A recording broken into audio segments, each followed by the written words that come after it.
Amazonas presenta 24 horas con Gisela Bayona y Liz Valareso.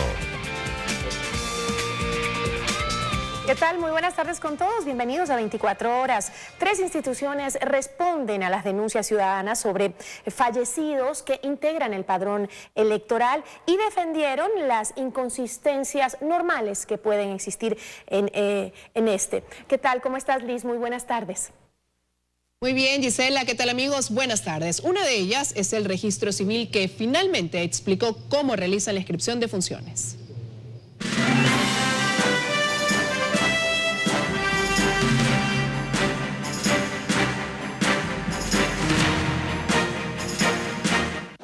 Son las autoridades de instituciones en las cuales fueron cuestionados los procesos de depuración y la presencia de personas fallecidas en el registro electoral. Ellos critican lo que dicen serían intentos de empañar la construcción del padrón. Todas estas inconsistencias están dentro de los parámetros normales que se manejan a nivel internacional. No significa para nada que vamos a tener un fraude electoral como se están inventando por ahí. El registro civil es el organismo encargado de inscribir las defunciones y depurar el registro de electores. El registro civil no puede inscribir la defunción si no existe un requerimiento formal por parte de un familiar o autoridad competente. El Consejo Electoral no puede sacar ni poner una sola persona de los datos remitidos y construidos técnicamente por el registro civil. Asegura que muchos de los casos son de hace decenas de años y manifiesta que únicamente desde el cierre del registro electoral el 15 de septiembre se sumaron nuevos fallecidos. Han fallecido 18.000 personas hasta diciembre 31.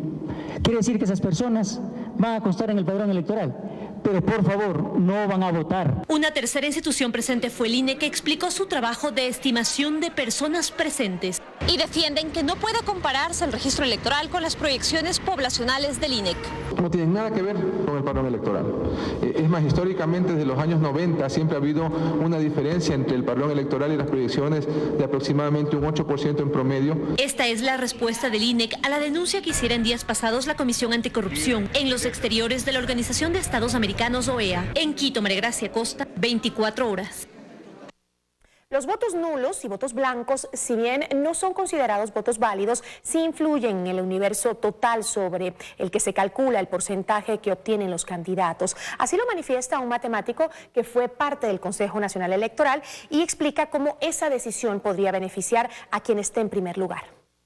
Durante el sufragio, los electores pueden votar por un candidato, también anular la papeleta o dejarla en blanco. Lo que está claro es que en el caso de tomar estas dos opciones, los votos nulos y blancos sí definirán los resultados. Así lo explica el matemático Germán Rojas. Al disminuir el universo del cual calculamos del 40%, evidentemente es de mucha importancia tener en cuenta los nulos y blancos. Esto dice aplicando la matemática y el código de la democracia. Entendamos cómo funciona para que un candidato gane en primera vuelta, según el artículo 161, que dice: si el binomio que consiguió el primer lugar obtiene al menos el 40% de los votos válidos y una diferencia mayor a 10 puntos porcentuales sobre la votación lograda por el binomio ubicado en el segundo lugar. Así lo aplicamos a un modelo de encuesta que señala decisión de voto nulo y blanco del 20%, gráficamente del 100% de los votantes, o suponiendo que sean 100 votantes, si 20 votan nulo y blanco, el universo de votos válidos cambia y será apenas del 80% o sobre 80 votos, lo que hace más fácil tener el porcentaje requerido. Es decir, si de 100 votantes el candidato que lidera, el candidato A necesitaba 40 votos para tener el 40%, sobre 80, el 40% son 32 votos o el 32%. Eso quiere decir que de cada voto nulo o blanco, 0,4 de voto, o sea, casi medio voto, fue entregado al primer candidato. O sea, quien vota nulo y blanco en realidad está favoreciendo al que está primero en las elecciones. No se suman a ninguna opción, a ningún candidato ni a ninguna lista. Los votos válidos son los votos por los que una persona ha escogido directamente una opción, un candidato y una lista. ¿Cuál es la realidad con estos votos? Favorece a quien saldría primero. En Quito, María Gracia Costa, 24 horas. Azuay es la cuarta provincia con mayor relevancia electoral. Aquí se concentra cerca del 5% de votos a nivel nacional. El tranvía y la explotación minera son temas comunes en las agendas de los candidatos a la asamblea. En Cuenca hay un tema que incomoda. Un proyecto que ha paralizado parcialmente a la ciudad y que genera descontento e incertidumbre. El tema del tranvía es una situación grave, un problema económico sin límites como nunca se ha visto en la ciudad. El proyecto tiene una inversión de 267 millones de dólares, de los cuales 35 provienen del gobierno central. De cara a los comicios electorales del 19 de febrero, el debate sobre el tranvía de Cuenca forma parte de los discursos políticos de la cuarta provincia con mayor relevancia electoral a nivel nacional. 646.455 electores tiene la provincia de Azuay. El 75% de esos votos se concentran en su capital, Cuenca. Aquí tanto la ciudadanía como los candidatos creen que es necesario llevar el tema del tranvía de los Cuatro Ríos al Pleno de la Asamblea Nacional. Esteban Bernal de Creo y Esteban Albornoz de Alianza País aspiran a uno de los 5 escaños que la Asamblea reserva a representantes de la provincia de Azuay. Ellos difieren en sus corrientes ideológicas, pero sus agendas coinciden en un punto. Exigimos a las autoridades que cumplan con su misión, que cumplan con su deber, resolviendo el tema del tranvía. Tenemos que entrar en un proceso primero de fiscalización de todo lo que ha significado la construcción del tranvía, la contratación, la construcción y la operatividad. Sin embargo, Bernal asegura que el tranvía no es el único tema que genera debate y que hay que poner atención a la explotación minera en la provincia, sobre la cual tiene una posición radical. No en fuentes de agua, no en los páramos, no existe probabilidad alguna de que nosotros aceptemos ningún tipo de estudio. En este punto difiere el candidato de gobierno. Pero es un tema politiquero, o sea, poner en agenda este momento un tema delicado que tiene que ser discutido, pero eso sí, haciendo lo que dice nuestra Constitución, aprovechando responsablemente nuestros recursos. Pese al contraste de ideas, la contienda política en Azuay se lleva con relativa normalidad, ya que las 14 agrupaciones aquí inscritas han firmado ante el CNE un pacto ético de no agresión. Carlos Acoto, 24 horas. En otros temas, el fiscal general del Estado, Galo Chiriboga, está en Washington, Estados Unidos, donde mantendrá reuniones de trabajo con el Departamento de Justicia por el caso de corrupción de Odebrecht. Esta tarde tendrá una reunión en el Departamento de Estado con el subsecretario de Estado adjunto para América Latina y mañana se reunirá con funcionarios de justicia para pedir al departamento información sobre quiénes habrían estado involucrados en Ecuador en el caso de corrupción de Odebrecht. El excomandante general de la policía Edgar Vaca Vinuesa falleció esta mañana en los Estados Unidos, país que hace pocos días le otorgó el asilo político. Vaca lideró el Servicio de Investigación Criminal fundado en el gobierno de León Febres Cordero y la Unidad de Investigaciones Especiales. Estaba enjuiciado penalmente junto a otros 9 generales del Ejército y Policía por el delito de lesa humanidad contra guerrilleros del movimiento Alfaro Vive Carajo. La red de corrupción descubierta en Petroecuador suma hasta el momento 24 procesos penales desde mayo de 2016, con más de 100 personas investigadas entre funcionarios públicos, algunos de sus familiares y contratistas privados, pero solo 9 están detenidos. Es un millonario escándalo de corrupción de pago de coimas, sobreprecios, contratos amarrados y pago de comisiones ilegales que fueron a parar en cuentas en el exterior o con dinero en efectivo escondido hasta en los techos. El delito que estamos investigando en un primer momento va a ser enriquecimiento ilícito. Eventualmente podría haber un cohecho. Los pagos ilegales o coimas por contratos direccionados se hicieron a funcionarios públicos por parte de empresas privadas. Mucho de ese dinero fue depositado a nombre de familiares de esos burócratas. El tema era manejado por las máximas autoridades de Petroecuador. Pueden haber varias personas que juegan un papel determinante en la comisión de una infracción. Si son cabecillas o no, ya se determinará en los procesos. El exgerente de Petroecuador, Alex Bravo, fue el primer detenido al comprobarse millonarias sumas de dinero en cuentas a su nombre y de sus empresas en el exterior. El exministro de Hidrocarburos, Carlos Pareja Yanuseli, que está prófugo, fue otro de los presuntos cabecillas, según la Fiscalía. Pero en ese caso pagaron algunos de sus familiares, que fueron detenidos tras el allanamiento de varias viviendas. Seguimos con la misma situación, la falta de motivación, no determinan los elementos de convicción por parte de la Fiscalía, cuándo, cómo y por qué en el asunto. Lo cierto es que desde mayo de 2016 a la fecha se han iniciado 24 procesos penales que investigan a 109 personas, de las cuales 40 están ya procesadas penalmente, pero solo hay 9 detenidos. La mayoría están prófugos y otros con medidas sustitutivas a la prisión preventiva. Tiene necesariamente que transparentarse todos los contratos petroleros sin excepción y hacerse una auditoría de cuentas a cada uno de los presidentes y de los funcionarios que han tenido poder de decisión en Petroecuador. La Fiscalía ha solicitado 17 asistencias penales internacionales, especialmente a países que tienen paraísos fiscales, donde estarían depositados los dineros de los ecuatorianos convertidos en coimas en favor de funcionarios públicos corruptos. En Quito, Freddy Paredes, 24 horas. Organizaciones periodísticas y la academia se unen para promover el proyecto Hoja de Ruta, que busca mejorar el clima de libertad de expresión en el Ecuador. La iniciativa será difundida este miércoles y tiene varios puntos de acción.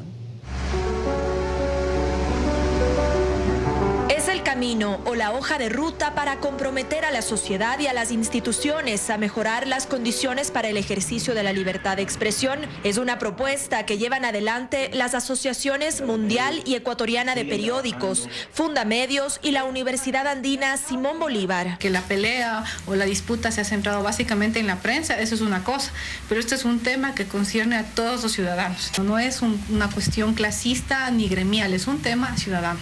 Este documento se ha presentado justamente el día de mañana públicamente y se ha entregado a los diversos movimientos y fuerzas políticas y se comprometan a seguir esta hoja de ruta. Entre las propuestas de esta iniciativa se incluye evitar la estigmatización de la prensa, promover medios públicos al servicio de los ciudadanos y no del gobierno de turno, la eliminación de las sabatinas, evitar la discrecionalidad en la publicidad oficial y que la Secretaría de Comunicación sea un ente facilitador y no restrictivo.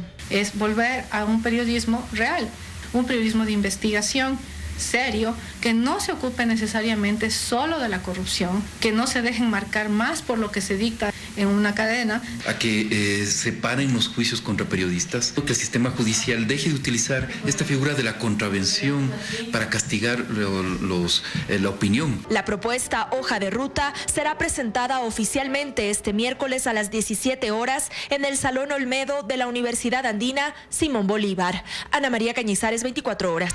Estamos de regreso con más información. Un sismo de 5,4 grados se registró esta mañana en Atacames, provincia de Esmeraldas. El contacto es a esta hora con Carlos Chamorro para el reporte de lo sucedido. Hola Carlos, buenas tardes.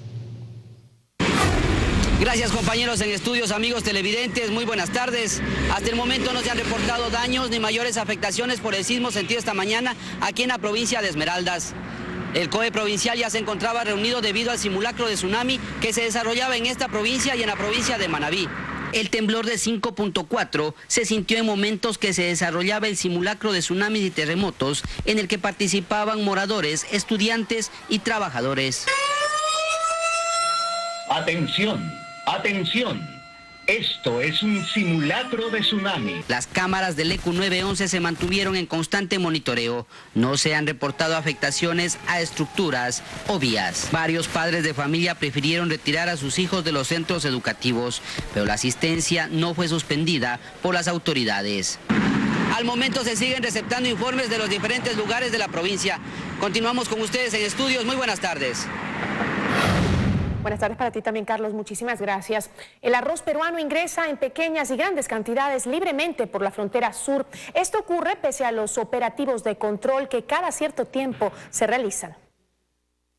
Ellos nomás vienen, me dicen, véndame 3, 4 sitios, cargan a su moto y se van. Es así de fácil como relata Elvis la forma en que ingresa durante el día por la frontera sur arroz peruano al mercado ecuatoriano. En pocas cantidades y en carretas, con la misma libertad con que pasa la cebolla morada, el contrabando de arroz de Aguas Verdes a Huaquillas también prolifera. ¿Tiene bastantes clientes así? Sí vienen 30 clientes diarios. El modus operandi que hacen estas personas acopian más adelante, lo que es Arenilla, lo que es Santa Rosa, lo que es Machala, ellos se acumulan ahí. Pero ya al caer la noche, especialmente en las madrugadas o aprovechando el cambio de guardia de las autoridades aduaneras, es cuando las grandes cantidades, es decir, los camiones llenos con quintales de arroz peruano, ingresan. Lo cuentan los mismos comerciantes de Aguas Verdes, quienes dicen que la razón de la preferencia es el competitivo precio que su arroz tiene. Se trae 108 libras hasta $35. Hasta $10 menos que el arroz ecuatoriano. De hecho, Miguel, quien tiene este negocio por más de 20 años en Arenillas, confiesa vender arroz peruano en su tienda. ¿Por qué usted prefiere el peruano?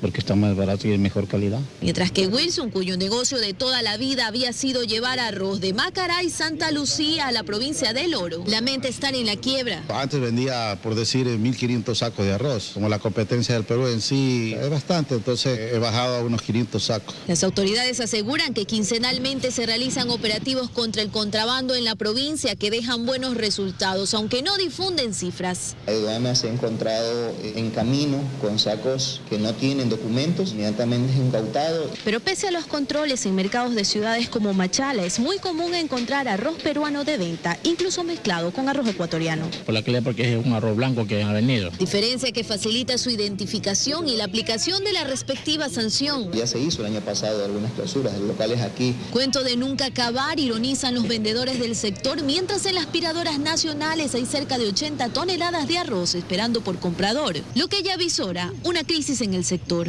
Luisa María Heredia, 24 horas. El cadáver del coronel de policía Rubén Reyes fue encontrado a un costado de la vía en el barrio Santo Semana, en la ciudad de La Tacunga. El policía era oriundo de la provincia de Cotopaxi y prestaba sus servicios en la subzona de policía de La Suay. El cuerpo sin vida del uniformado fue encontrado el día domingo y este lunes fue identificado por sus familiares. Que corresponde al coronel Rubén Reyes. De acuerdo a la versión de la doctora que realizó la autopsia, manifiesta que la causa del fallecimiento es asfixia por aspersión, con obstrucción de los pulmones. Presumiblemente la muerte es a causa de su propio vómito y se asfixió. La Policía Nacional desarrolla las respectivas investigaciones para dar con las causas del hecho. No tenemos el vehículo del compañero. Si la ciudadanía nos puede colaborar y dar alguna información sobre el vehículo. ¿Cuáles son las características del vehículo? Es un Tucson color plateado, modelo 2013. De acuerdo al protocolo no existen signos de violencia en el cuerpo. El coronel Reyes prestaba sus servicios como comandante de la subzona de la policía de La Suay, donde existe consternación. El uniformado era oriundo de la parroquia La Victoria del cantón Pujilí. Allí será velado. En Cotopaxi, Juan Pablo Toro, 24 horas. 8 personas son procesadas por delincuencia organizada relacionada con supuesta explotación laboral a menores de edad. Los detenidos transportaban a niños y adolescentes al sector de Iñaquito, en el norte de la capital, para que trabajen e incluso para que realicen actividades ilícitas. 6 adolescentes y 13 niños eran explotados laboralmente en el norte de Quito. Que los niños los traían del sector del Comité del Pueblo, los trasladaban en un camión y los ubicaban estratégicamente, especialmente en el mes de diciembre. Los 19 menores eran obligados a trabajar desde las 10 de la mañana hasta las 11 de la noche. Las autoridades investigaron durante 5 meses para obtener esta información. Todas las ganancias que recolectaban las víctimas iban a parar a manos de esta estructura delictiva. Por lo que se realizó un operativo por cielo y tierra donde se allanaron 6 inmuebles y se encontraron varias evidencias. Hay decomisadas joyas, dinero en efectivo, teléfonos celulares, tablets, cámaras fotográficas. Elementos que nos podrían conllevar a que no era simplemente explotación laboral, sino también fines ilícitos. Ahora 8 personas están detenidas y enfrentan cargos por el delito de supuesta delincuencia organizada relacionada a la explotación laboral. Hijos, tíos, primos, pero es un grupo familiar. Así es. Puede llegar una pena mínima de 13 años y dependiendo de los agravantes hasta 40 en el tema este, ¿no? Los niños y adolescentes fueron rescatados y se encuentran en casas acogientes. El caso se encuentra en instrucción fiscal por 90 días. En Quito, Andrea Samaniego, 24 horas.